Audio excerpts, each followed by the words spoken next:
Chapitre 15. Cure d'âme et exorcisme. Chapitre extrait de la troisième partie. L'exercice de la cure d'âme. Ouvrage d'Édouard Turnezen intitulé Doctrine de la cure d'âme. Derrière l'emprise du péché sur l'homme, il y a, d'après l'Écriture sainte, un royaume invisible de puissance et d'esprit malin. Mais la souveraineté de Dieu en Jésus-Christ s'impose même dans ces abîmes cachés.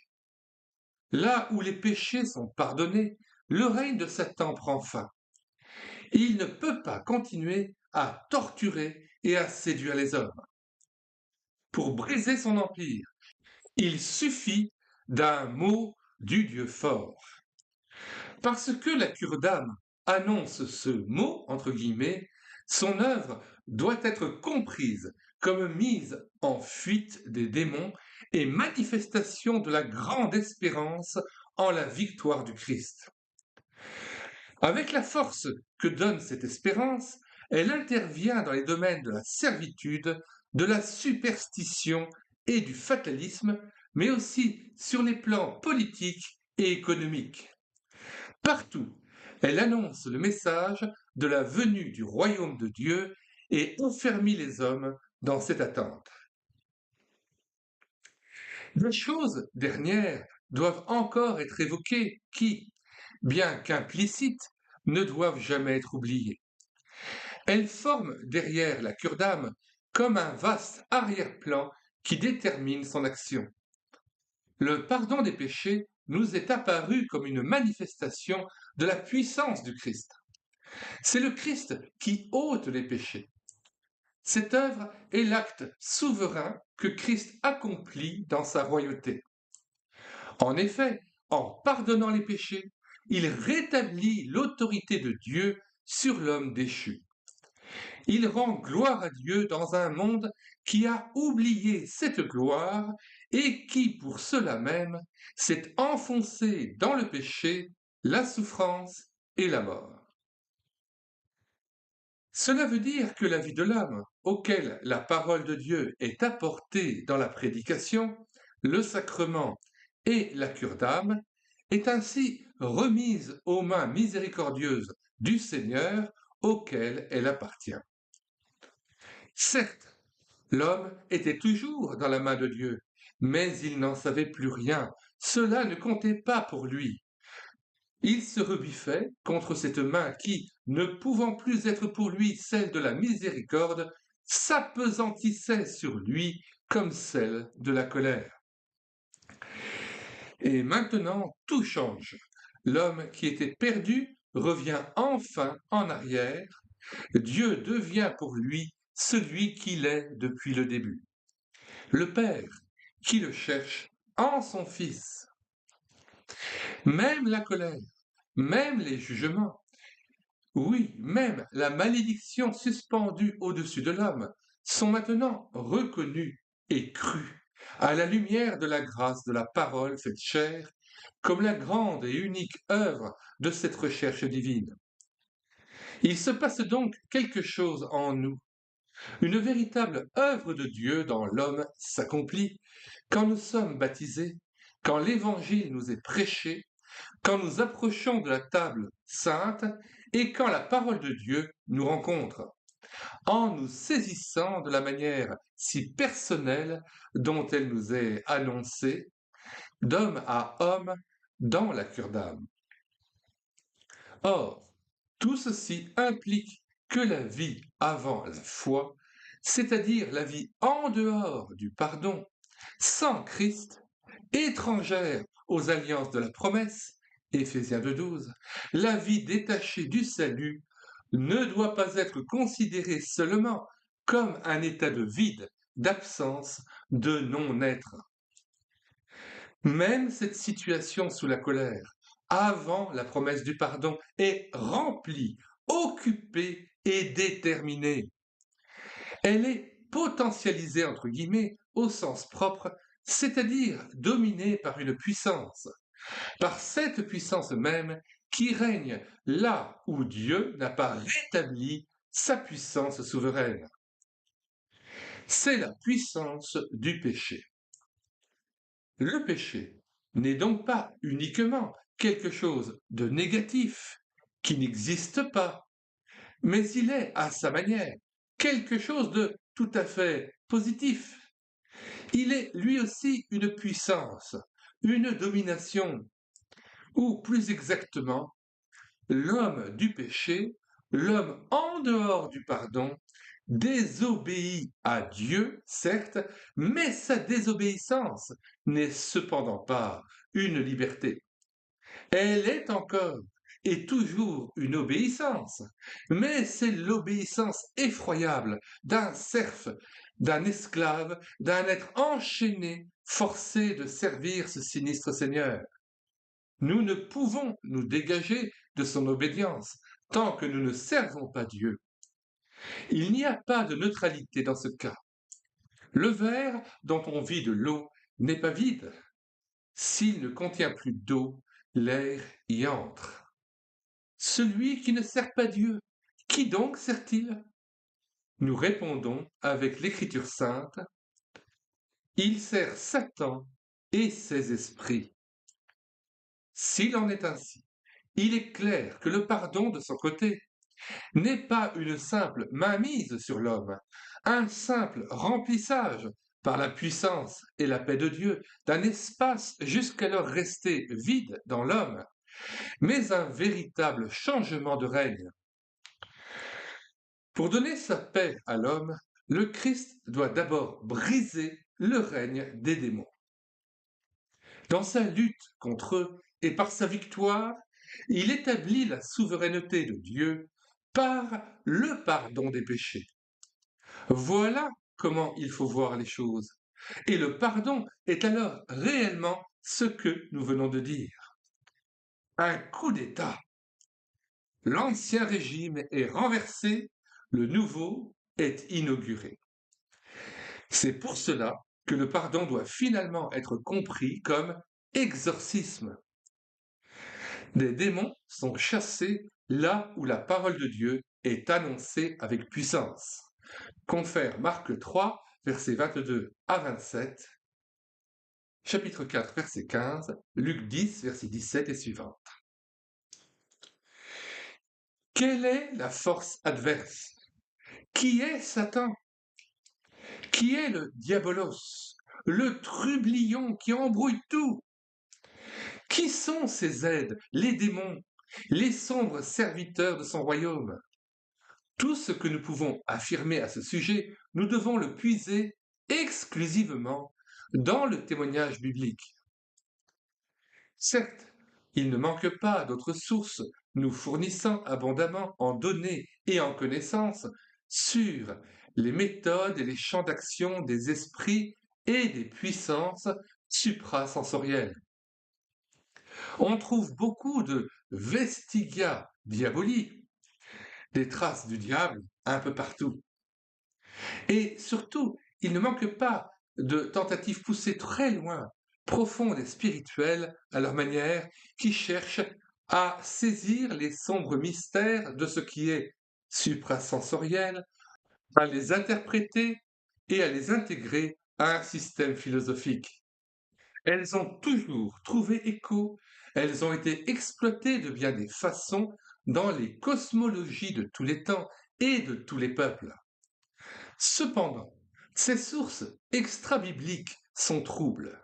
Les traces qu'elles laissent entrevoir et les faits réels ou imaginaires qu'elles relatent sont confus. Et la conception magique du monde qu'on en peut retirer représente une daemonologia naturalis, une sorte de démonologie naturelle,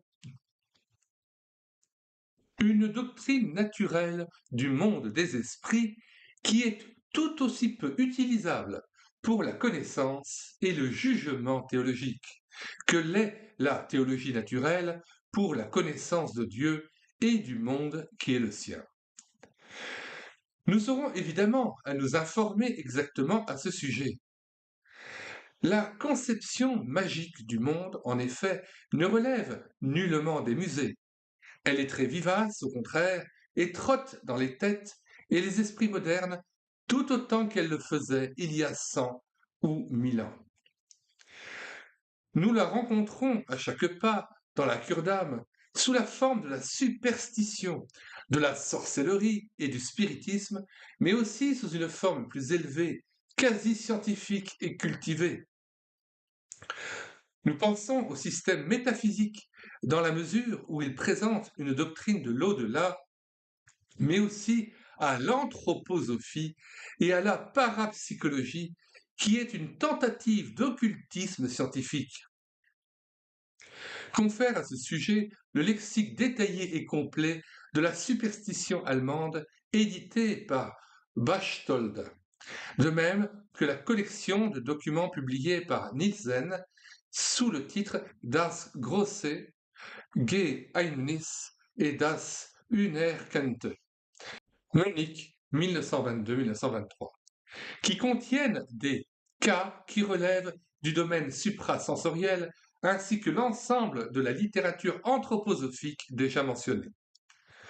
Ce qui intéresse la cure d'âme, ce ne sont pas des spéculations métaphysiques, des expériences parapsychologiques ou un savoir occulte. Pour elle, il s'agit dans ce cas aussi de puiser dans la foi sa connaissance. Si donc nous devons apprendre et savoir quelque chose sur ce monde des démons, des angeli mali, des anges du mal, ce ne peut être qu'en interrogeant à ce sujet la parole de Dieu. Car ce n'est pas par intérêt pour la magie, la sorcellerie, les démons, que nous nous demandons ce qu'il en est du diable et de son domaine. Ce qui nous conduit à cette question, c'est uniquement le message de Jésus-Christ et de sa victoire par le pardon des péchés sur toutes les puissances des ténèbres. Dans la parole de Dieu, on ne parle de Satan et de ses anges que par rapport à Dieu et à son Christ, c'est-à-dire qu'il en est toujours question comme d'une chose secondaire, jamais comme de ce qui est essentiel. Jamais on en parle comme si les démons présentaient un intérêt par eux-mêmes. En effet, en parler ainsi signifierait détourner ses regards de Dieu et de son Christ. Et ce n'est jamais le cas dans l'Écriture. S'occuper des démons en se détournant, si peu que ce soit, de Dieu et du Christ, ne serait possible qu'en se tournant plus ou moins complètement vers les puissances du mal, et cela conduirait à reconnaître leur force et à se laisser subjuguer et dominer par elles. Or, ceci est absolument exclu là où, dans la foi, on a les regards fixés sur Christ.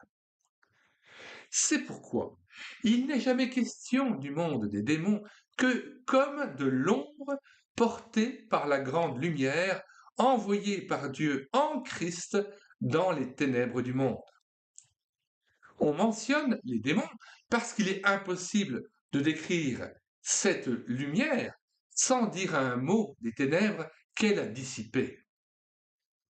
Parce que le pardon est la victoire sur les démons, la foi tient compte de ceci comme d'une réalité sérieuse, certes, mais en Christ, abolie, renversée et dépouillée de sa puissance.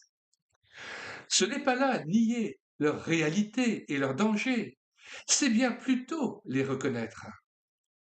C'est précisément parce qu'ils sont puissants et dangereux que Jésus-Christ doit mettre un terme à leur domination.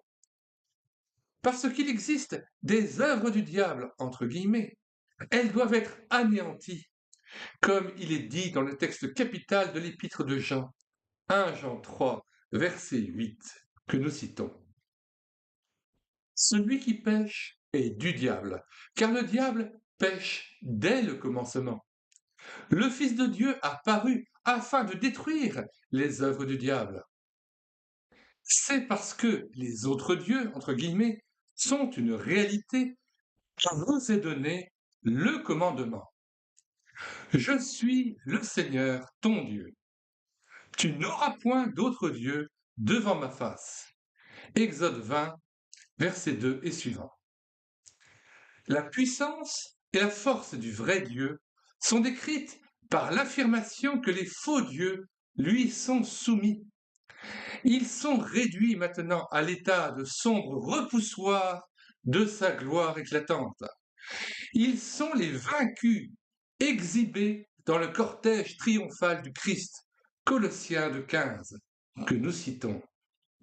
Il a dépouillé les dominations et les autorités et les a livrées publiquement en spectacle en triomphant d'elles par la croix. Le verbe grec traduit en français par dépouiller est un verbe composé de apek, qui signifie donc retirer, enlever, et de duo, qui signifie se revêtir de. On pouvait ainsi se revêtir d'habits autrefois, mais pour un guerrier, on se revêtait d'armes. Apek duo signifie donc retirer ses vêtements, quitter un vêtement, ou se défaire de ses armes, quitter ses armes, s'en dépouiller. Or, autrefois, dans l'Antiquité, quand deux armées s'étaient affrontées, le vaincu était dépouillé de ses armes qu'il devait jeter aux pieds du vainqueur comme signe du fait qu'il était vaincu. Il rendait littéralement les armes. Christ a donc désarmé les puissances et les autorités. Je fais juste une petite parenthèse d'un témoignage d'un pasteur qui disait que lorsqu'il était confronté aux puissances démoniaques, il contemplait au travers de ce passage de Colossiens 2,15 la victoire de Christ à la croix. Et c'est ainsi que dans la foi, eh bien, il tenait cette position de victoire face aux puissances déchues, vaincues, dépouillées de leurs armes. Et il disait que lorsqu'il contemplait cela, eh bien, l'ennemi était obligé de lâcher et il partait. Retour au texte. Les démons sont les vaincus exhibés dans le cortège triomphal du Christ, Colossiens 15. Ils existent donc, ils sont bien là. Il faut compter avec leur présence, mais ils ne doivent plus inspirer une terreur dernière.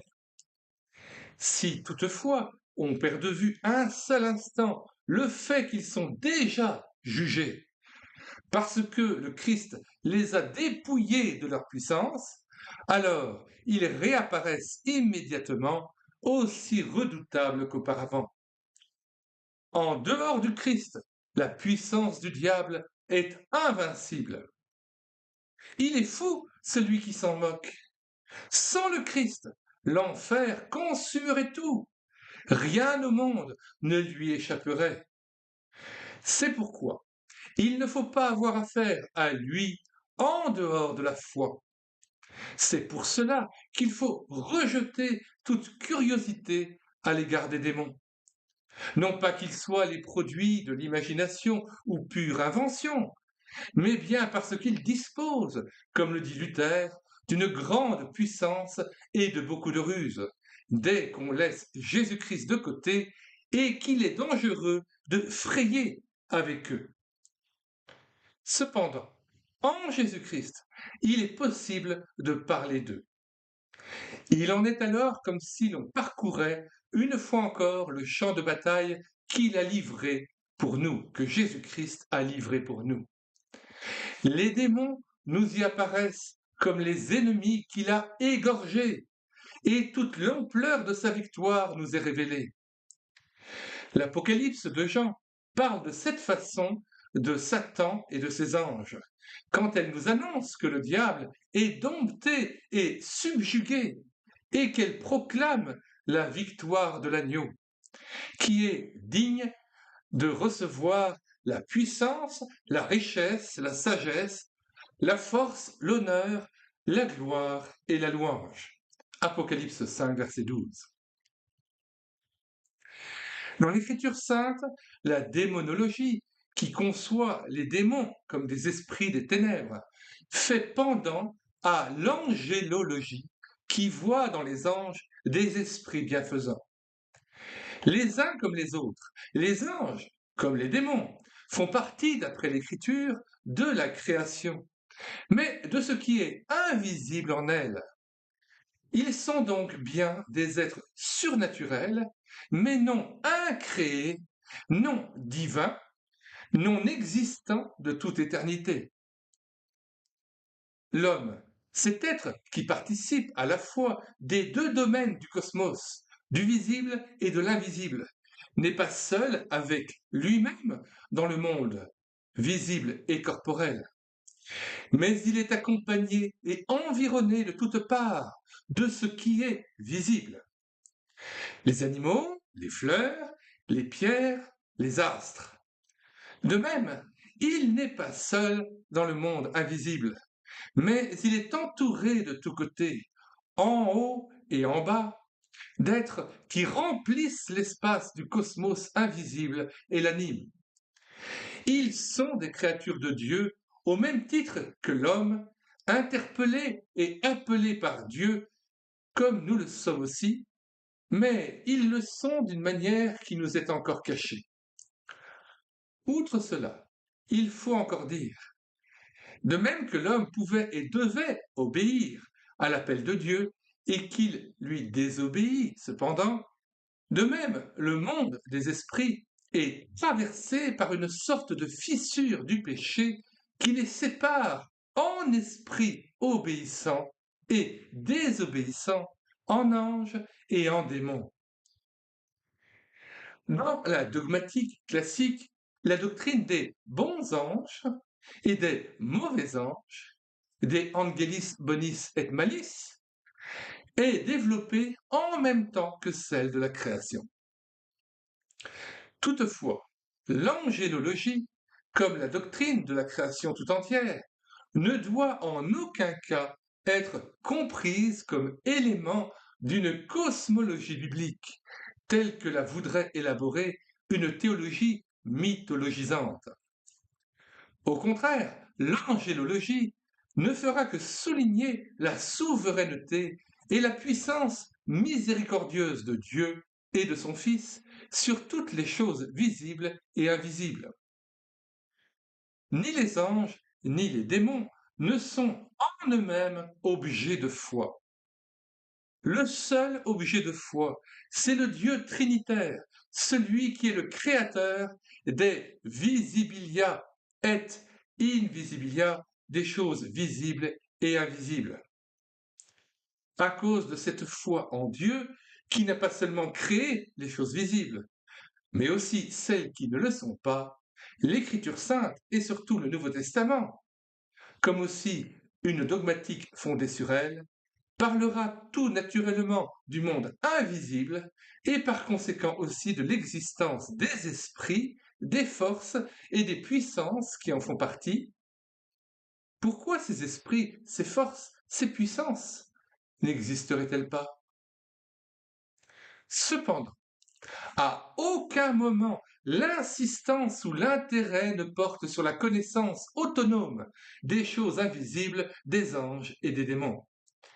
Les tentatives de la curiosité humaine pour déchiffrer des mystères qui ne nous sont pas révélés ne sont en aucune façon à encourager, même pas quand elles semblent se mettre au service d'une conception chrétienne du monde suprasensible. De ce point de vue, des livres tels que celui du théologien danois H. Martin Sen Larsen, Ein Schimmer durch den Vorhang, qui a pour sous-titre de l'irruption des forces et des puissances de l'au-delà dans la vie terrestre, si sérieux qu'ils soient, sont toujours pour le moins équivoques et ne servent en aucune manière à l'approfondissement de la foi. Ce qui est permis, c'est la connaissance sereine qui nous est donnée avec la foi de la réalité de ce monde créé et suprasensible. Ce qui est encore plus important pour nous, c'est de savoir que les bons esprits de ce monde, les anges, obéissent à Dieu et le servent comme ses messagers qui exécutent ses ordres, Psaume 103, verset 20. Et que les mauvais esprits de ce monde, les démons, s'opposent à la volonté de Dieu, mais sont cependant soumis à Dieu, et qu'en dépit de toute la puissance qu'ils possèdent encore, ils tremblent devant lui. Jacques 2, verset 19. Nous pouvons et devons donc compter, et que ne le faisons-nous plus consciemment et avec plus d'assurance, avec une multitude, une armée céleste, Genèse 32, versets 1 à 3, que nous citons. Jacob poursuivit son chemin, et des anges de Dieu le rencontrèrent. En les voyant, Jacob dit, « C'est le camp de Dieu », et il donna à ce lieu le nom de Mahanaïm. On se souvient que, sitôt après, Jacob se prépare à rencontrer son frère Ésaü. Mais avant cette rencontre, il demeure seul, au verset 24.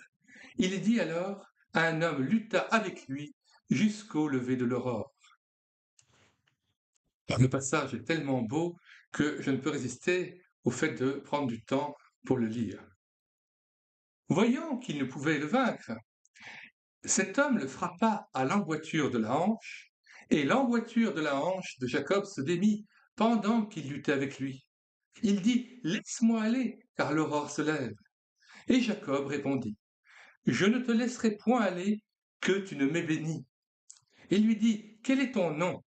Et il répondit, « Jacob. » Il dit encore, « Ton nom ne sera plus Jacob, mais tu seras appelé Israël, car tu as lutté avec Dieu et avec des hommes, et tu as été vainqueur. » Par citation, retour au texte avec relecture de la phrase.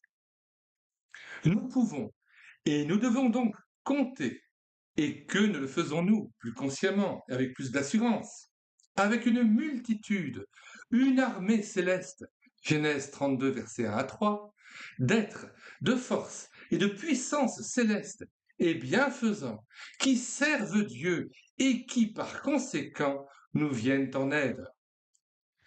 Mais nous n'avons pas à nous en approcher arbitrairement. Nous ne devons pas les invoquer.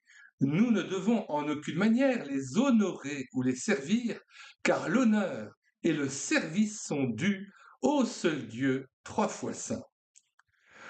Notre salut ne dépend pas des anges, mais de Jésus-Christ seul, devenu supérieur aux anges, Hébreux 1, 4 et suivante. En fait, c'est tout le chapitre 1 de l'Épître aux Hébreux qu'il faut relire pour bien comprendre la place des anges dans la doctrine chrétienne et leur lien par rapport à Dieu et par rapport à Jésus-Christ. Prenons le temps de lire ce passage. Après avoir autrefois, à plusieurs reprises et de plusieurs manières, parlé à nos pères par les prophètes, Dieu, dans ces derniers temps, nous a parlé par le Fils, qu'il a établi héritier de toutes choses, par lequel il a aussi créé le monde, et qui, étant le reflet de sa gloire et l'empreinte de sa personne, et soutenant toutes choses par sa parole puissante, a fait la purification des péchés, et s'est assis à la droite de la majesté divine dans les lieux très hauts, devenu d'autant supérieur aux anges, verset 4, qu'il a hérité d'un nom plus excellent que le leur. Car auquel des anges Dieu a-t-il jamais dit, « Tu es mon fils, je t'ai engendré aujourd'hui » Et encore, « Je serai pour lui un père, et il sera pour moi un fils » Et lorsqu'il introduit de nouveau dans le monde le premier-né, il dit, « Que tous les anges de Dieu l'adorent » De plus, il dit des anges, « Celui qui fait de ses anges des vents et de ses serviteurs une flamme de feu. » Mais il a dit au Fils, « Ton trône, ô Dieu, est éternel. Le sceptre de ton règne est un sceptre d'équité. Tu as aimé la justice et tu as haï l'iniquité. C'est pourquoi, ô Dieu, Ton Dieu t'a oint d'une huile de joie au-dessus de tes égaux. Et encore, toi, Seigneur, tu as au commencement fondé la terre, et les cieux sont l'ouvrage de tes mains. Ils périront, mais tu subsistes. Ils vieilliront tous comme un vêtement. Tu les rouleras comme un manteau, et ils seront changés. Mais toi, tu restes le même, et tes années ne finiront point. Et auquel des anges a-t-il jamais dit, assieds-toi à ma droite, jusqu'à ce que je fasse de tes ennemis ton marchepied? Ne sont-ils pas tous des esprits au service de Dieu, envoyés pour exercer un ministère en faveur de ceux qui doivent hériter du salut? Fin de citation et retour au texte. Notre salut ne dépend pas des anges, mais de Jésus-Christ seul, devenu supérieur aux anges. Confère Hébreux 1, verset 4 et suivante.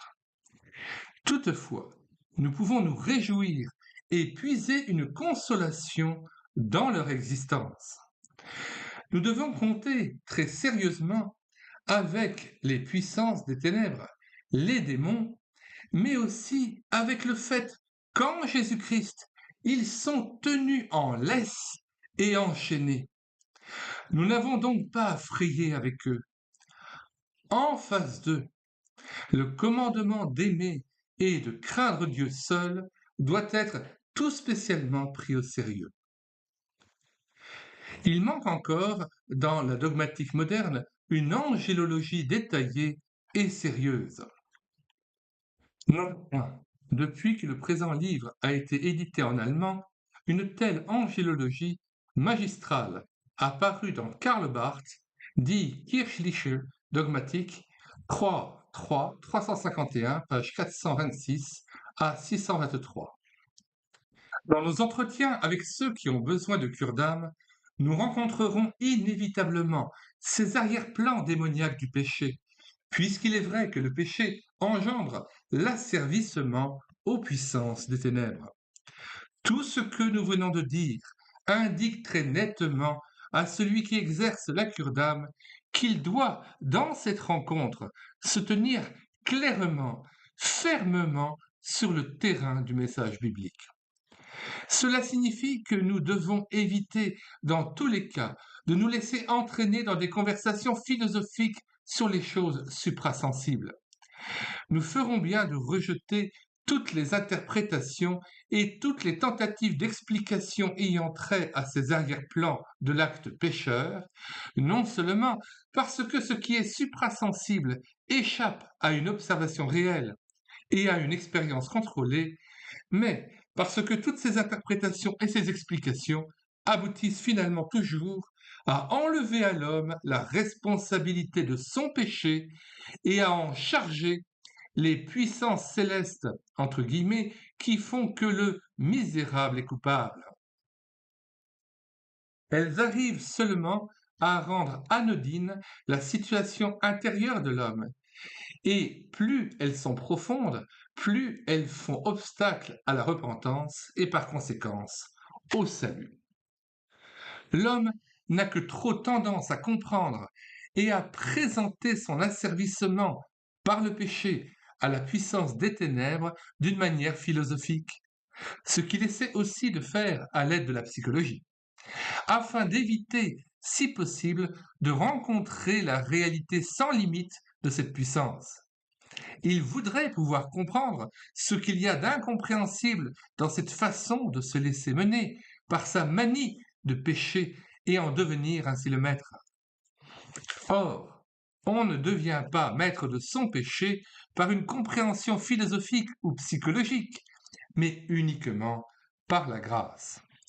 C'est le Christ et ses anges qui sont notre refuge et notre forteresse. Confère Psaume 91, versets 1 à 2 et versets 11 à 12. Nous lisons tout d'abord le Psaume 91, versets 1 et 2. Celui qui demeure sous l'abri du Très-Haut repose à l'ombre du Tout-Puissant. Je dis à l'Éternel, mon refuge et ma forteresse, mon Dieu en qui je me confie. Versets 10 et 11, 12. Aucun malheur ne t'arrivera, aucun fléau n'approchera de ta tente, car il ordonnera à ses anges de te garder dans toutes tes voies. Ils te porteront sur les mains, de peur que ton pied ne heurte contre une pierre. Retour au texte. Il faut mentionner ici, une fois de plus, l'anthroposophie. Des esprits et des êtres, puissance de lumière et de ténèbres, y grouillent. La science ésotérique de Rudolf Steiner veut nous apprendre à les reconnaître et à entrer en communication avec eux afin d'ordonner et de maîtriser spirituellement notre vie avec leur aide. On voit très clairement apparaître ici l'idée que connaître des esprits signifie aussi exercer un pouvoir sur eux. Il en découle indubitablement une sorte de magie supérieure, ce que Steiner conteste, très subtil et spirituel. Il faut aussi rappeler les domaines bien moins élevés du spiritisme, de la croyance populaire aux esprits et aux démons et de la sorcellerie qui en fait partie. Elle attire l'intérêt parce qu'elle est liée, elle aussi, à une magie assez grossière par laquelle on voudrait arriver à dominer les esprits et à les mettre à son service. Il faut enfin mentionner la croyance au destin, la connaissance et la maîtrise de l'avenir telle qu'on la voit dans l'astrologie et sa divination. La sœur d'âme doit mettre en garde contre ces artifices et cette curiosité malsaine. Celui qui se rapproche du domaine des sciences occultes pour y puiser connaissance et aide quitte le bon chemin. Il s'enfonce dans un fourré inextricable et jettera la confusion dans sa vie comme dans celle des autres. Rappelons-nous que le témoignage apostolique met en garde contre la fausse gnose, la fausse connaissance, Colossiens 2:8. Prenez garde que personne ne fasse de vous sa proie par la philosophie et par une vaine tromperie, s'appuyant sur la tradition des hommes, sur les rudiments du monde, et non sur Christ. Fin de citation, retour au texte. Et faire aussi la recommandation de chercher la sagesse et la science en Christ. Colossiens 2, verset 3. Que nous citons à partir du verset 1, sinon le verset n'a pas de sens. Je veux en effet que vous sachiez combien est grand le combat que je soutiens pour vous et pour ceux qui sont à Laodicée et pour tous ceux qui n'ont pas vu mon visage en la chair, afin qu'ils aient le cœur rempli de consolation, qu'ils soient unis dans la charité et enrichis d'une pleine intelligence pour connaître le mystère de Dieu, savoir Christ, mystère dans lequel sont cachés tous les trésors de la sagesse et de la science. Fin de citation, retour au texte. Les actes des apôtres nous racontent d'une façon très impressionnante que les nombreux convertis brûlaient les livres qui leur avaient servi à exercer les arts magiques. Acte 19, versets 18 à 19. Ces livres ne peuvent être que des livres de sorcellerie, des livres traitant de songes, d'astres, de destins, de démons. Ô feu tout cela! Comment s'occuper de tout ce monde des esprits et des démons et s'en laisser obséder alors que nous avons accès au Père qui est dans les cieux? En quoi nous concernent encore les puissances du destin si nous sommes soumis à la puissance de Jésus-Christ? Cette conviction est très importante pour la prédication et la cure d'âme de l'Église dans les champs de mission où l'entretien doit être conduit, bien plus encore que chez nous, dans un vis-à-vis continuel avec la croyance aux démons. Là, en tout cas, on voit vraiment qu'on ne peut tenir tête qu'en se référant uniquement et strictement à ce que dit l'Écriture sainte. Le témoignage biblique sur ces réalités nous permet d'approfondir notre compréhension de la grâce et du péché. Nous venons de le souligner. Cela est d'une importance toute particulière pour la cure d'âme. D'après la Bible, le péché entraîne l'asservissement de l'homme à la puissance des ténèbres. Mais l'homme en est libéré quand il reçoit la grâce. C'est ce qu'exprime l'Épître aux Colossiens, chapitre 1, verset 13. Nous citons à partir du verset 12, « Rendez grâce au Père qui vous a rendu capable d'avoir part à l'héritage des saints dans la lumière, qui nous a délivrés de la puissance des ténèbres et nous a transportés dans le royaume du Fils de son amour, en qui nous avons la rédemption, la rémission des péchés. » Fin de citation et retour au texte avec reprise de la phrase. C'est ce qu'exprime l'Épître aux Colossiens, chapitre 1, verset 13, qui dit que le salut de l'homme consiste en ce que Dieu, en Jésus-Christ, l'a délivré de la puissance des ténèbres et l'a transporté dans le royaume nouveau de son Fils, ainsi que la première épître de Jean, chapitre 3, verset 8, qui annonce que Jésus-Christ est celui qui détruit les œuvres du diable. Nous relisons 1 Jean 3, verset 8. Celui qui pêche est du diable, car le diable pêche dès le commencement. Le Fils de Dieu a paru afin de détruire les œuvres du diable. Lisons aussi verset 9. Quiconque est né de Dieu ne pratique pas le péché, parce que la semence de Dieu demeure en lui, et il ne peut pécher, parce qu'il est né de Dieu. Verset 10, c'est par là que se font reconnaître les enfants de Dieu et les enfants du diable. Quiconque ne pratique pas la justice n'est pas de Dieu, non plus que celui qui n'aime pas son frère. Fin de citation, retour au texte. C'est également la conception qui est à la base des récits évangéliques relatant les guérisons de démoniaques. En effet, d'après la formulation sommaire des deux textes cités ci-dessus, la prise de possession de notre vie par les puissances infernales est, dans le péché, la règle. Mais cette prise de possession atteint dans certains cas particuliers, bien caractérisés et soigneusement relatés par les évangiles, un paroxysme sous la forme de la véritable possession démoniaque. L'homme possédé est comme débordé, submergé et emporté par les puissances des ténèbres qui ont fondu sur lui. Le moi, agissant consciemment, capable de penser et de vouloir, est entièrement mis à l'écart et ses connexions, pour ainsi dire, coupées. Le possédé n'est pas simplement inconscient, il pense et il parle, mais à vrai dire, ce n'est plus lui-même qui pense et qui parle, mais on, entre guillemets, pense, on, entre guillemets, parle en lui et par lui. Quelque chose est en lui qui n'est plus lui-même, qui a usurpé son moi et d'autorité par une sorte de viol, s'est identifié à lui. La psychologie cherchera à expliquer ce processus obscur et bizarre comme un cas de grave schizophrénie, dans lequel le dédoublement est si profond qu'il en résulte une destruction plus ou moins complète de la personnalité. Le contrôle de la vie a échappé au moi. Les forces anonymes de l'inconscient sont devenues maîtres de l'homme qu'elles tirent à U et à Dia, comme le relatent de façon à la fois sinistre et pittoresque les récits évangéliques.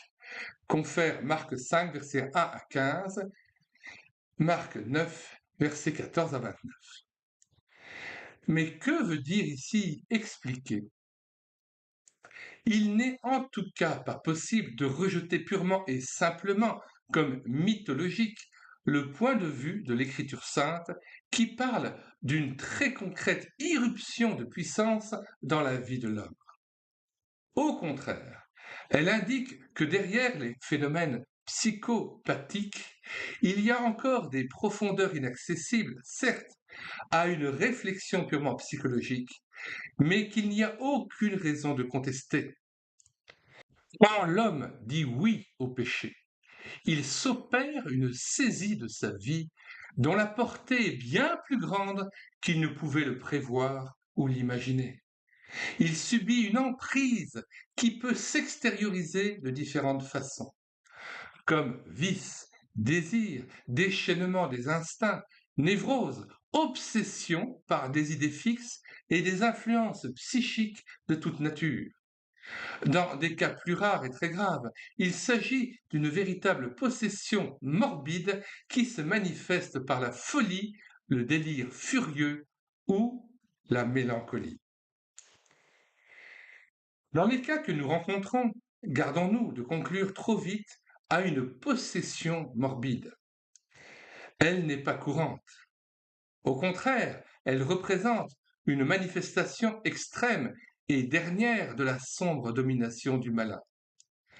Avant tout, même si nous rencontrons quelque jour un tel cas de réelle possession, pensons d'abord à cette toute autre réalité.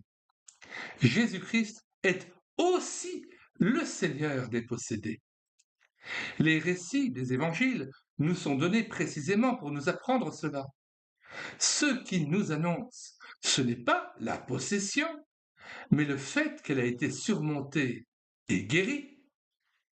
Ces récits n'ont pas pour but de nous amener à réfléchir sur la nature et la puissance de ces forces mystérieuses et cachées, mais au contraire, nous devons y voir la puissance du Christ. On peut même affirmer que, depuis la venue de Jésus-Christ sur la terre, il ne peut plus y avoir de possession intégrale et définitive. En effet, Satan est déjà vaincu et détrôné par le Christ. Marc 3, versets 23 à 27 et Luc 10, versets 18 à 19. Marc 3, versets 23 à 27. Jésus les appela et leur dit sous forme de parabole. Comment Satan peut-il chasser Satan? Si un royaume est divisé contre lui-même, ce royaume ne peut subsister. Et si une maison est divisée contre elle-même, cette maison ne peut subsister. Si donc Satan se révolte contre lui-même, il est divisé et il ne peut subsister, mais c'en est fait de lui. Personne ne peut entrer dans la maison d'un homme fort et piller ses biens sans avoir auparavant lié cet homme fort. Alors il pillera sa maison. Lisons aussi maintenant Luc 10, versets 17 à 20. Les 70 revinrent avec joie, disant, Seigneur, les démons même nous sont soumis en ton nom. Jésus leur dit, je voyais Satan tomber du ciel comme un éclair. Voici, je vous ai donné le pouvoir de marcher sur les serpents et les scorpions, et sur toute la puissance de l'ennemi, et rien ne pourra vous nuire. Cependant, ne vous réjouissez pas de ce que les esprits vous sont soumis, mais réjouissez-vous de ce que vos noms sont écrits dans les cieux. Fin de citation, retour au texte. Nous pouvons compter sur la venue du règne de Christ et par conséquent aussi sur le fait qu'il protège l'homme et le libère des assauts démoniaques. Même le pécheur, même celui qui ne croit pas encore est protégé et soutenu contre eux par la puissante main de Jésus-Christ. Et l'Église a reçu l'ordre et la mission d'annoncer cette protection et ce soutien et de les rendre efficaces par sa prédication et par son sacrement. Ce n'est pas là affaiblir ce que nous avons dit de la puissance de Satan et de ses anges. Certes, le péché n'est pas un sujet de plaisanterie. Qu'il s'agisse d'avarice, de sensualité ou de tout autre penchant au mal, si l'homme y succombe dans son refus de la grâce, une porte dérobée s'ouvre qui permet au malin d'entrer en lui. Et pourtant, nous savons que nous sommes délivrés de toute la puissance du diable. Nous savons que ce ne sont pas des paroles en l'air, mais que notre prière sera exaucée quand, dans le Notre Père, nous demandons avec une totale confiance d'être délivrés du malin. Nous rappellerons encore ce que nous avons déjà dit dans la discussion de la psychothérapie sur pardon et guérison. Le point de vue démonologique, en fonction de quoi l'Écriture sainte considère la maladie et le péché, est reconnu comme valable et non dépassé par la psychologie moderne et la psychothérapie.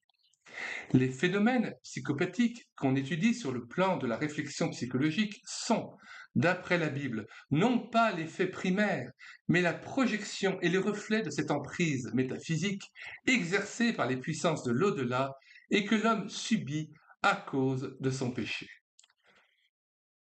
On peut trouver compréhensible, sans toutefois l'approuver, qu'un psychiatre écrive,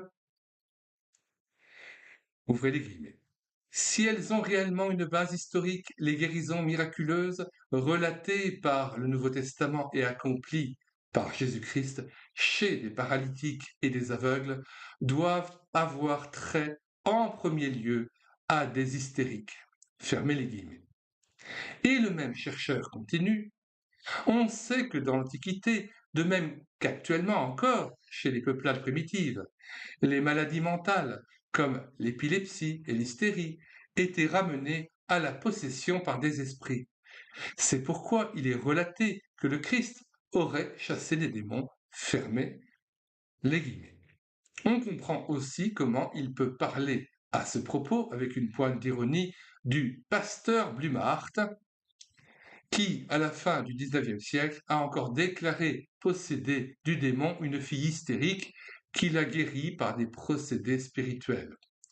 Fin de citation, et mettre ce fait en relation avec la croyance médiévale aux sorcières, Rudolf Brun, dans son traité des névroses, Allgemeine Neurosenlehre, page 17.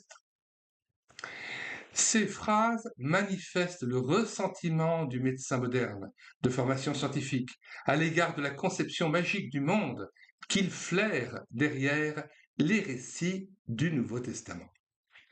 Et pourtant, il faut rejeter ces remarques faites par trop à la légère, car elles ne sont ni réfléchies ni objectives. Ce qui est dit dans Éphésiens 6, verset 12, est toujours valable, et cela n'a rien à voir avec la croyance médiévale aux sorcières, ni avec les conceptions primitives de l'Antiquité. Il y est constaté en effet que nous n'avons pas à lutter contre la chair et le sang, mais contre les dominations, contre les autorités, contre les princes de ce monde des ténèbres, contre les esprits méchants dans les lieux célestes. Mais ce qui est encore plus important, c'est qu'on y lit également, au verset 10 et 11 et 14 à 19, que l'armure de la foi et de la prière nous permet de triompher dans cette lutte. Dans la Bible, la perspective démonologique trouve son commencement et sa fin dans la perspective sotériologique. Sotériologique, c'est-à-dire c'est lié au salut, le salut que nous avons en Jésus-Christ. Un deuxième fait ressort du témoignage de la Bible à ce sujet. L'histoire de la souffrance, de la mort et de la résurrection de Jésus-Christ, comme aussi l'histoire tout entière de sa vie, dont l'aboutissement est la croix et Pâques, raconte le combat et la victoire de Jésus-Christ sur les puissances infernales.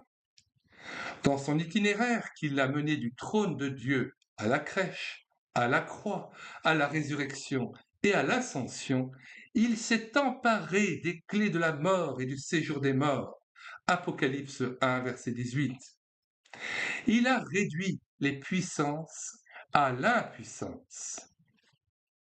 Citons le passage d'Apocalypse 1 à partir du verset 17, Jean à la révélation du Christ en gloire. Quand je le vis, je tombai à ses pieds comme mort. Il posa sur moi sa main droite en disant, « Ne crains point, je suis le premier et le dernier, et le vivant. J'étais mort, et voici, je suis vivant au siècle des siècles.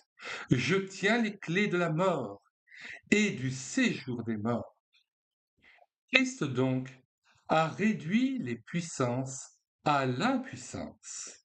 Le pardon qu'il a gagné pour nous dans cette lutte est donc une libération. Jésus-Christ rompt les chaînes qui nous liaient à la puissance du péché.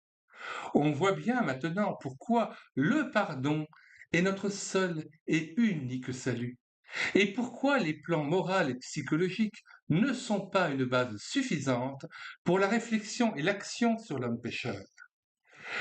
Se saisir du pardon, voilà la seule chose efficace. Il s'agit de dire oui de nouveau, non plus au péché cette fois, mais à Jésus-Christ qui acquitte l'homme et qui, en l'acquittant, partage avec lui les fruits de sa lutte et de sa victoire. Au moment où est prononcé le oui au pardon, la domination des démons sur nous est abolie. C'est là ce qui nous sauve. Je vais répéter ce paragraphe. Il s'agit de dire oui de nouveau, non plus au péché cette fois, mais à Jésus-Christ qui acquitte l'homme et qui, en l'acquittant, partage avec lui les fruits de sa lutte et de sa victoire. Au moment où est prononcé le oui au pardon, la domination des démons sur nous est abolie. C'est là ce qui nous sauve. Certes, nous n'en sommes pas moins enclins au péché, mais son emprise a cessé, ses liens sont coupés. Et le fait que le pardon ait été accordé, que l'homme ait donc pu passer de l'esclavage du péché à la glorieuse liberté des enfants de Dieu, se manifeste par l'assurance triomphale du pécheur, mais aussi par une libération significative de servitudes concrètes et mauvaises auxquelles il peut maintenant échapper.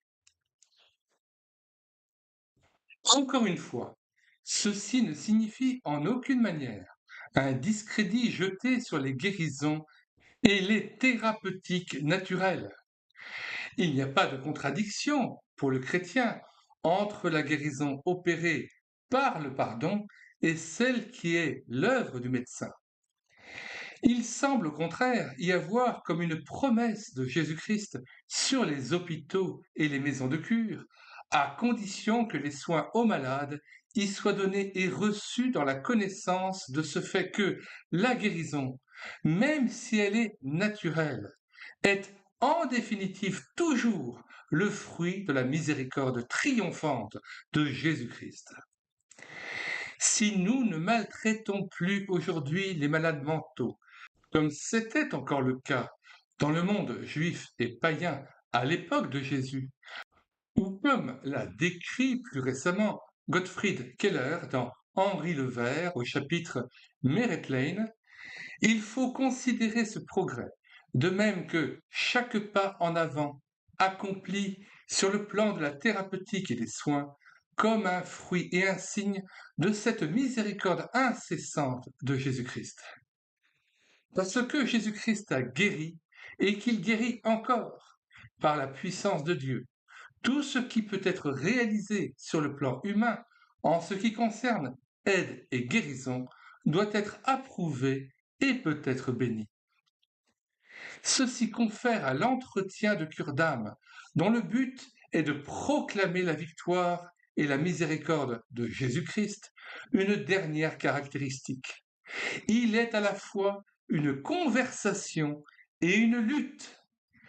Cela veut dire que toute la cure d'âme doit être considérée maintenant comme le théâtre de la lutte très réelle menée dans la foi en Christ contre les puissances infernales.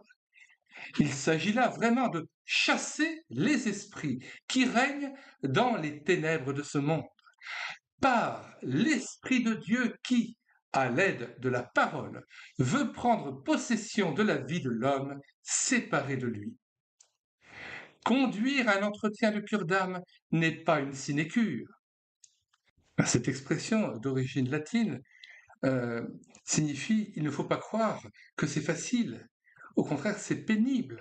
Le synonyme, ce serait ce n'est pas de tout repos. Ce n'est pas une main, c'est une petite affaire. Cura en latin veut dire le soin, mais aussi le souci. Et ce n'est pas sans créer du souci en quelque sorte. Par contre, dans l'expression cure d'âme, le mot cure vient du latin cura, mais avec le sens de soin, soin de l'âme. Retour au texte. Conduire un entretien de cure d'âme n'est pas une sinécure, une œuvre superficielle, futile et vaine, mais au contraire, un dur et fécond labeur. Nous menons ce combat décrit dans l'Épître aux Éphésiens, chapitre 6, verset 1 et suivant. Point n'est besoin de penser ici à des épisodes dramatiques. Au contraire, si la cure d'âme est exercée d'une manière réellement responsable, tout s'y passera de façon très sobre et tranquille. Il ne s'agit pas, en effet, que nous y mettions en œuvre un quelconque dynamisme psychique, mais que nous proclamions simplement la parole de Dieu en priant et en demandant le Saint-Esprit. Les armes avec lesquelles on combattra ici sont la Bible et la prière, et elles seules. Si l'entretien de cure d'âme prend un caractère dramatique, avec cris et adjurations, c'est qu'on a cédé à la tentation d'affronter par ses propres moyens les forces et les puissances.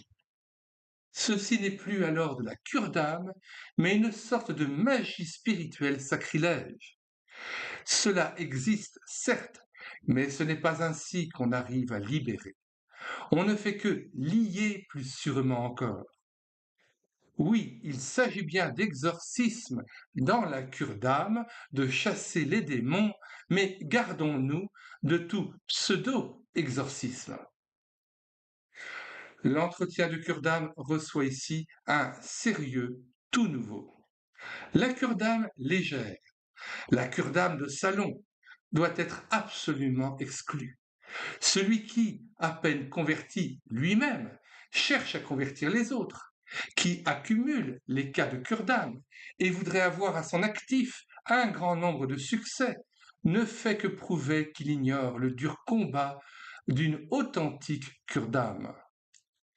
On est toujours frappé par la réserve dont fit preuve Blumhardt l'Ancien quand il commença à s'occuper de cette femme cruellement éprouvée, auprès de laquelle il fit, par la suite, la grande expérience de l'aide divine dans la lutte contre les puissances des ténèbres. Il connaissait tout le sérieux du risque que représente chaque fois la lutte pour une âme. Comment trouver le mot qu'il faut? Comment persévérer, peut-être pendant des années, si ce sérieux nous fait défaut? Ce sérieux, cette sobriété et cette patience, mais aussi l'authentique courage, la confiance et l'assurance, nous seront accordés si notre cure d'âme est exercée dans l'espérance. C'est ce qu'il restait à dire. Mais il faut entendre le mot espérance comme le comprend la Bible. L'espérance de l'accomplissement de toutes choses, de la fin réelle et triomphale de la lutte, de la venue du royaume au jour de Jésus-Christ. Le Nouveau Testament ne parle jamais de ce combat contre Satan et ses anges qu'en ouvrant en même temps une perspective sur ce jour, sur les choses dernières et sur la fin. Les signes de guérison chez les possédés sont toujours des signes prophétiques de la venue du royaume de Dieu. Confère Luc 11, verset 20. Et nous citons, mais si c'est par le doigt de Dieu que je chasse les démons, le royaume de Dieu est donc venu vers vous. Voilà tout votre texte. Le royaume vient, mais il n'est pas encore là. Les démons sont vaincus, mais cette victoire n'est pas encore pleinement visible. Nous sommes maintenant enfants de Dieu, et ce que nous serons n'a pas encore été manifesté. 1 Jean 3, verset 2. La cure d'âme participe aussi de ce pas encore. Elle doit donc être constamment orientée vers l'eschatologie. Eta eschata en grec, ça veut dire les derniers temps. Ce qui veut dire qu'elle doit considérer toute son activité comme provisoire, ou mieux, comme un travail de précurseur. Tout ce qui s'y passe a valeur de prodrome. Prodrome est un terme grec qui signifie de manière un peu littéraire ce qui annonce un événement. Les prodromes d'une guerre, par exemple, ou en médecine, le symptôme avant-coureur d'une maladie. Tout ce qui se passe dans la cure d'âme a valeur de prodrome. Elle annonce en effet le jour où ce qui est définitif apparaîtra. Nous courons dans la cure d'âme comme court celui qui se hâte vers un but très sûr, mais non encore atteint. Il faudra ne pas s'essouffler et s'attendre à de longs délais. C'est pourquoi notre hâte ne sera pas séparable d'une attente incessante, car tout dépend de la foi, et croire n'est pas voir. Il n'est pas fait pour exercer la cure d'âme celui qui voudrait voir dès maintenant et recevoir à l'avance ce que Dieu ne peut donner qu'à la fin. Il ne fera que courir après des succès faciles et escroquera ainsi les hommes de cette grande promesse, de l'espérance qui nous est donnée en Christ et qui seule peut nous faire vivre. Tout entretien de cure d'âme a donc en vue un objectif immédiat qui peut et doit être atteint. On peut et on doit tenter de libérer un buveur de son vice, de ramener un obsédé sexuel au commandement qui le soutient et le guérit, de rétablir l'équilibre d'un mélancolique, de préparer un mourant à la mort. En faisant ceci, on a réalisé quelque chose de grand, on a fait tout ce qu'on doit faire dans la cure d'âme. Cependant, derrière cet objectif immédiat, on voit poindre chaque fois le but dernier de la libération définitive de toute servitude, de toute souffrance et de toute mort. Et c'est là bien autre chose. Même après sa guérison, le buveur relevé n'est pas devenu parfait. Il continue à porter les traces de ses péchés nettement visibles dans toutes sortes de particularités et de faiblesses. Si nous appelons à la liberté celui qui est attaché à l'argent, nous aurons certes érigé un signe de la victoire de Christ sur la puissance de Mammon, mais ce signe n'est pas la victoire complète. Nous l'attendons encore. Faut-il pour autant nous décourager? Certes non. Nous devons aussi nous laisser dire que ces signes sont les prodromes du grand bouleversement qui, depuis le jour de la résurrection du Christ, atteint jusqu'au fondement ce monde encore plongé dans les ténèbres et annonce sa fin prochaine. Il ne faut donc pas mépriser les signes et objectifs immédiats. Ces petites choses contiennent déjà la grande. Ce ne sont jamais que des âmes isolées qui sont sauvées de la corruption du monde par la cure d'âme, agissant en silence et dans le secret. Et pourtant, il s'agit déjà du but dernier. Chaque fois qu'ici ou là, par notre travail, quelqu'un s'éveille à Dieu, ce n'est pas seulement un homme qui est sauvé, mais lorsque cela arrive, la cause de Dieu fait un pas en avant dans le monde et le royaume des ténèbres recule. Voilà ce que nous devons voir et faire voir aux hommes. Ce n'est qu'ainsi que nous les aidons à s'approcher de Dieu. S'il est vrai qu'il s'agit dans la cure d'âme d'une lutte contre les démons, il s'y agit tout autant de l'espérance et de la certitude des choses dernières. Les hommes ne doivent donc pas se tenir pour comblés et satisfaits de ce qu'au moment de leur conversion et de leur repentance, une petite secousse relativement peu importante se soit produite dans leur vie. S'ils ont été les bénéficiaires d'une authentique cure d'âme, ils ne se contenteront pas de la lumière et de la paix qui remplissent maintenant leur petite vie particulière. Que le salut et la vérité aient pu se révéler dans ma propre vie ou dans celle de ma famille doit éveiller en moi le surpressentiment et l'espérance de la grande transformation de toutes choses. Aussi vrai que Jésus-Christ est ressuscité des morts, elle se réalisera encore une fois sur cette terre, dépassant de loin les cas particuliers et individuels. Le pardon des péchés qui m'a été accordé n'a pas été offert à moi seul, mais il doit être considéré comme une lueur annonciatrice du jour du Seigneur qui se lèvera sur tous les hommes. C'est pourquoi chaque fois que, dans la cure d'âme, Dieu nous aide et nous sauve, il nous adresse en même temps un appel à la collaboration. Cette collaboration, c'est la foi et l'espérance qu'elle fait naître de la progression de la cause de Dieu, non seulement en nous, mais aussi chez beaucoup de ceux qui nous entourent et que nous voyons encore enchaînés par leurs péchés.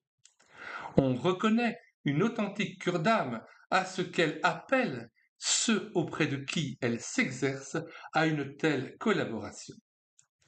L'absence de ce signe doit nous inquiéter. Une cure d'âme authentique doit toujours revêtir un caractère missionnaire. Cela se révèle dans la façon dont nous considérons ce qui est personnel dans sa relation infiniment complexe avec la totalité de la vie. La détresse et le salut de l'individu dans leur rapport avec la détresse et le salut du milieu social et politique qui est le sien. L'égarement sexuel, par exemple, dont un tel est la proie, doit nous rendre attentifs au désordre sexuel général. Le fait qu'une certaine personne soit un buveur invétéré nous pose la question de l'alcoolisme en général, qui, à son tour, est liée à celle de l'usage des boissons et de la puissance financière des producteurs d'alcool. Tout est inextricablement lié. La lutte que je mène dans ma propre petite vie sous l'influence de la parole de Dieu me montre, au-delà d'elle-même, le grand combat déchaîné dans le monde entier et dont l'enjeu est la cause et le royaume de Dieu. Ceci me place devant des devoirs qui dépassent le cadre de ma vie personnelle. L'homme riche, à qui la cure d'âme révèle le danger de la richesse, doit être troublé non seulement par sa propre fortune, mais aussi par le problème général de la propriété. La question sociale se posera à lui et ne le lâchera plus. De même, celui qui est pauvre, sans bien, dans la gêne, reconsidérera cette question à la lumière de l'Évangile qui s'adresse plus particulièrement aux pauvres. Les questions sociales, économiques et politiques, celles de la justice et de la paix, ne sont en aucune manière des questions étrangères à la cure d'âme, pas plus qu'elles ne le sont à la prédication. On les rencontre quand on annonce la parole de Dieu et qu'on appelle les hommes à la repentance. Un chemin direct conduit de la transformation de ma vie accomplie par le pardon de mes péchés à la grande transformation de toute vie qui se prépare en Jésus-Christ. Il y a un lien entre la justification de l'individu pécheur et l'établissement de la véritable justice pour le peuple pécheur, pour l'État et la société. Il y a un lien direct entre la grâce et les questions de la vie commune des hommes dans le monde. Il n'est pas une phrase de l'évangile du pardon qui naît en tant que telle une force et une signification sociale et politique. Il ne faut donc pas se dérober à ces questions dans l'entretien de cure d'âme. La cure d'âme apportera sa consolation et ses exhortations jusque dans ces domaines mondains, parce que la domination des démons s'y manifeste aussi. Mais plus encore, parce que l'espérance de la victoire en Christ sur les démons ne se borne pas à ce qui est personnel, mais est une espérance pour le monde tout entier. Si la cure d'âme agit ainsi, ce n'est pas à cause de la politique ou de l'économie en elle-même. Elle le fait à cause des âmes des hommes, menacés par les puissances qui ont établi et exercent leur domination dans la politique et l'économie. Elle agit ainsi pour enraciner les hommes qui lui sont confiés dans l'espérance de la victoire de Christ sur les dominations de ce monde, pour que sa consolation et son exhortation soient concrètes. C'est pourquoi la cure d'âme véritable formera des hommes remplis de courage par la puissance de cette espérance et par l'exhortation qui en découle, des hommes prêts à payer de leur personne là où la parole et le royaume de Dieu les appellent au service et au travail dans les ténèbres de ce monde. Si la prédication de l'Église met actuellement un accent nouveau sur l'espérance et sur la perspective des choses dernières, et si par suite on voit la prédication de la cure d'âme s'étendre et s'adresser par-delà ce qui est individuel aux grandes questions politiques et sociales, ce n'est pas dû en première ligne au travail et à la recherche théologique proprement dit. Sur ce plan, on continue à traiter avec réticence de l'eschatologie du Nouveau Testament et à la considérer comme noyau idéologique lié à une époque déterminée, et par conséquent comme une chose dépassée. Ce sont bien plutôt des prédicateurs comme les deux Blumhardt, Hermann Kutter et Leonhard Ragaz qui nous ont permis de retrouver la foi en la réalité de la venue du royaume de Christ et qui ont ainsi attiré de nouveau nos regards sur les choses dernières. Eux-mêmes ont été dans une très large mesure conduits dans cette voie par la fréquentation dans la cure d'âme d'hommes et de femmes ayant particulièrement souffert dans leur vie de l'action dévastatrice des puissances démoniaques. Plus récemment, la sévère oppression exercée par les pouvoirs politiques sur l'Église, des pays soumis au national-socialisme ou menacés par lui, a eu pour effet l'apparition d'une attitude toute nouvelle en face de la responsabilité politique que nous confère l'Évangile. Nous renvoyons aux nombreux témoignages sur la lutte de l'Église confessante en Allemagne, en Hollande, en Norvège et en France, ainsi qu'à la confession de foi de Barmen ou aux prédications de Kaj Munk. Parce que le combat réclamait l'engagement personnel de chacun, la cure d'âme devait nécessairement s'adapter à cette situation nouvelle. Les lettres adressées pendant la guerre par Karl Barth aux églises de Tchécoslovaquie, de Hollande, de France, de Norvège, d'Angleterre et d'Allemagne doivent être comprises dans ce sens. Comme le ferait une authentique cure d'âme, elles apportent aide et conseil, elles fortifient les individus dans leur résistance politique et spirituelle, elles exhortent et elles consolent. On les trouve actuellement édités dans le recueil intitulé Eine Schweizer Stimme 1938-1941. Des extraits de cet ouvrage ont paru en français sous le titre Une voix suisse, Genève 1944. Ce recueil s'ouvre sur l'étude d'une importance fondamentale, Rechtfertigung und Recht. Traduction française, justification divine et justice humaine. Foi et vie, cahier biblique, 3e année, numéro 5, page 2 à 48. Ce recueil s'ouvre sur l'étude d'une importance fondamentale qui a également paru à part. Elle traite le problème biblico-théologique de la relation indissoluble entre l'Évangile et la politique, entre l'Église et l'État juste, et ceci d'une façon toute nouvelle, entièrement centrée sur le message de Jésus-Christ. Fin de la lecture du chapitre 15 intitulé Cure d'âme et exorcisme. Nous mettons dans les commentaires de cette vidéo le lien de téléchargement gratuit de cet ouvrage d'Édouard Turnezen, Doctrine de la cure d'âme, paru chez Delachaux et Nestlé en 1958. Nous avons aussi numérisé plus de 1500 ouvrages qui étaient épuisés et non réédités, et nous les avons mis à votre disposition sur un site internet appelé médiathèquechrétienne.fr. Vous écrivez médiathèquechrétienne.fr, tout attaché d'un seul tenant, sans accent, sur la barre de recherche Google. Une fois arrivé sur le site, vous cliquez sur Livre à télécharger, puis vous faites une recherche par ordre alphabétique d'auteur. Une fois trouvé l'auteur et l'ouvrage concerné, vous cliquez sur Lire, écouter, télécharger, puis vous cliquez sur l'onglet Télécharger le PDF et l'ouvrage est disponible immédiatement, gratuitement, et sans que vous ayez même à vous inscrire sur le site.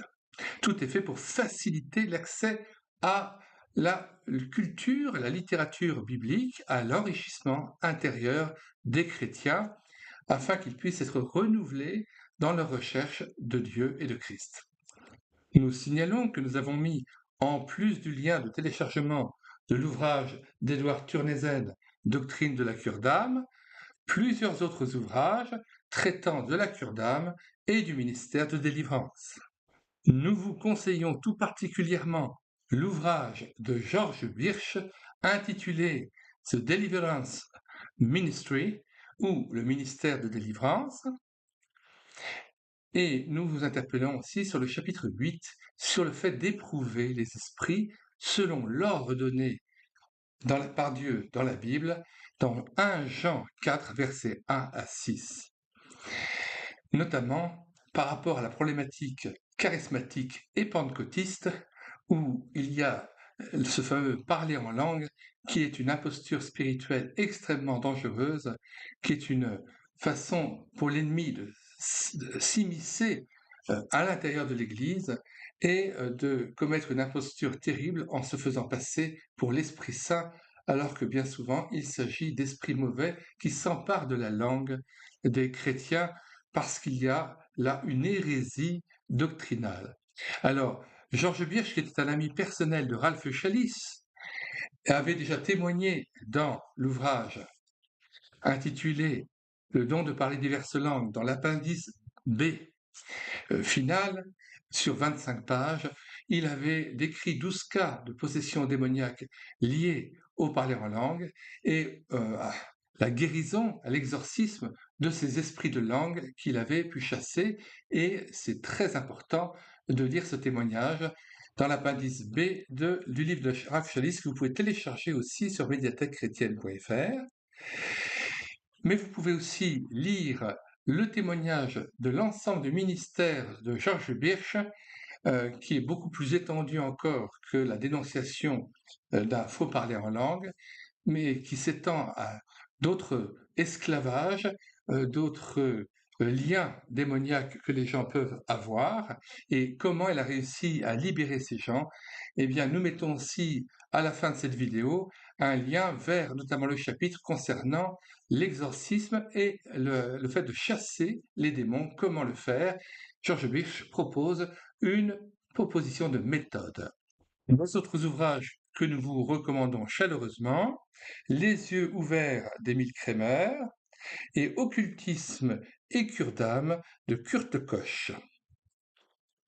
Nous vous donnons le lien aussi vers notre playlist intitulée Combat spirituel, guérison, cure d'âme, où plusieurs livres vous sont présentés que vous pouvez tous télécharger sur notre site internet médiathèquechrétienne.fr. Et aussi une autre playlist, occultisme, spiritisme, idolâtrie, superstition. La méthode est toujours la même. Nous présentons un ouvrage sur la chaîne YouTube Elle écouter sa parole.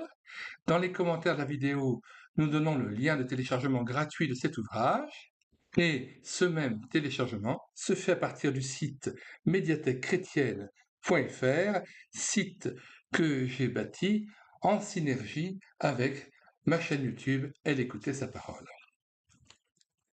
Si vous souhaitez prendre en charge des audiobooks ou participer au travail que je réalise de numérisation d'ouvrages chrétiens afin de les mettre à la disposition de la francophonie chrétienne, eh bien, n'hésitez pas à prendre contact avec moi sur la boîte mail de cette chaîne YouTube, délivrez-vous52@gmail.com. délivrez-vous52@gmail.com.